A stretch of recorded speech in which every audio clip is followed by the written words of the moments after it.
ഈ ദൃശ്യത്തിൽ കാണുന്നത് അസ്സാമിലെ മുഖ്യമന്ത്രി ഹിമന്ത ബിശ്വ ശർമ്മയാണ്. അദ്ദേഹം എന്താണ് ചെയ്യുന്നത്? അദ്ദേഹം ഒരു റൈഫിൾ പരിശീലനം നടത്തുകയാണ്. ഈ വീഡിയോ അസ്സാമിലെ BJP ട്വിറ്ററിൽ പോസ്റ്റ് ചെയ്തിട്ടുണ്ട്. പക്ഷേ കുറച്ച് എഡിറ്റ്സ് ഉണ്ട്. റൈഫിളുമായി നിൽക്കുന്ന ബിശ്വ ശർമ്മ ആരെയാണ് ഉന്നം വയ്ക്കുന്നത്?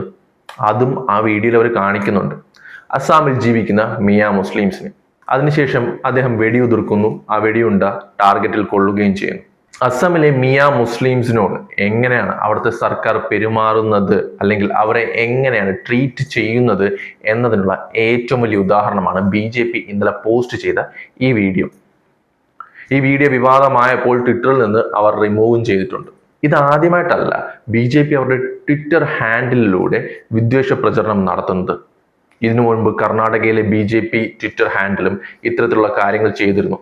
മറ്റെവിടെയും പോണ്ട, ഇലക്ഷന് മുമ്പ് അസ്സാമിലെ തന്നെ BJP ഇത്തരത്തിലൊരു വീഡിയോ പോസ്റ്റ് ചെയ്തിരുന്നു. അതായത് അസ്സാമിൽ കോൺഗ്രസ് ആണ് വിജയിക്കുന്നതെങ്കിൽ അവിടെ മുസ്ലിമുകളെ കൊണ്ട് നിറയും.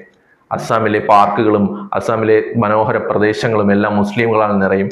പാകിസ്ഥാനിൽ നിന്നുള്ള മുസ്ലിങ്ങളെല്ലാം ഇവിടേക്ക് എത്തും.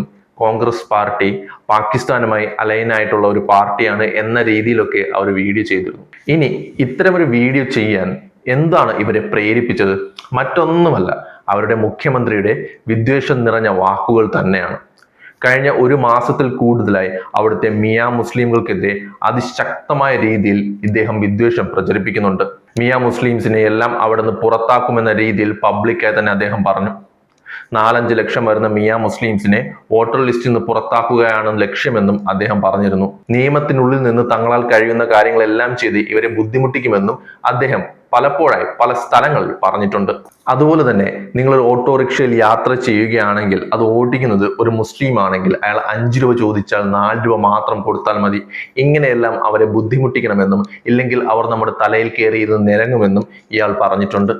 ഇതിനോടൊപ്പം തന്നെ എല്ലാവരും പന്നികളെ വളർത്തണമെന്നും ഇവർക്ക് പന്നികൾ ഹറാമാണെന്നും അത് ഭയന്ന് ഇവരെല്ലാം ഇവിടുന്ന് ഓടിപ്പോകുമെന്നും പല രീതിയിൽ പല തരത്തിൽ ഹിമന്ത ബിശ്വ ശർമ്മ പറഞ്ഞിട്ടുണ്ട്.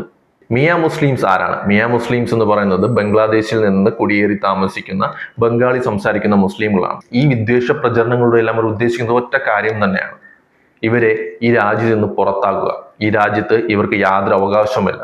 അപ്പോൾ നമ്മൾ കരുതും ഇവിടുത്തെ സാധാരണ മുസ്ലിംകൾക്ക് എല്ലാ അവകാശമുണ്ട്. ഇല്ല, അവർക്കും ഇതൊരു മുന്നറിയിപ്പാണ്. ഞങ്ങൾ പറയുന്ന രീതിയിൽ അടങ്ങി ഒതുങ്ങി ഇവിടെ ജീവിച്ചാൽ നിങ്ങൾക്ക് ജീവിക്കാം എന്നൊരു താക്കീതാണ് ഈ സംഭവങ്ങളിലൂടെ എല്ലാം ഇവർ നൽകുന്നത്. ഒന്ന് ആലോചിച്ച് നോക്കുക. ഒരു സംസ്ഥാനം ഭരിക്കുന്ന മുഖ്യമന്ത്രിയാണ് അവിടുത്തെ ജനങ്ങളെ ഒരു പ്രത്യേക വിഭാഗത്തിൽ ആയതുകൊണ്ട് പുറത്താക്കുമെന്ന് പറയുന്നത്. മുഖ്യമന്ത്രിയായി ചുമതലയേൽക്കുമ്പോൾ ചൊല്ലുന്ന സത്യപ്രതിജ്ഞയ്ക്കെല്ലാം ലംഘനമാണ്. പക്ഷെ ഇതൊന്നും ചോദ്യം ചെയ്യാൻ ആരുമില്ല. ചോദ്യം ചെയ്താലും ഇതിനെതിരെ നടപടിയെടുക്കാനും ആരും തയ്യാറില്ല. ഈ അവസ്ഥയിലൂടെയാണ് ഇപ്പോൾ നമ്മുടെ രാജ്യം കടന്നുപോയിക്കൊണ്ടിരിക്കുന്നത്. ഇത് അസ്സാമിലെ കാര്യം മാത്രമല്ല, BJP ഭരിക്കുന്ന മറ്റു സംസ്ഥാനങ്ങളിലെ അവസ്ഥ നോക്കിയാലും ഇത് തന്നെയാണ്. അവിടെയും ന്യൂനപക്ഷങ്ങൾ ആക്രമിക്കപ്പെടുന്നുണ്ട്. ബംഗാളി സംസാരിക്കുന്ന ഒരു മുസ്ലിമിനെ കണ്ടാൽ ബംഗ്ലാദേശിൽ നിന്നുള്ള കുടിയേറ്റക്കാരനാണെന്ന് പറഞ്ഞ് തല്ലിക്കൊല്ലുന്നുണ്ട്. ഇത് നമ്മുടെ രാജ്യത്ത് മൊത്തം നടക്കുന്നതാണ്.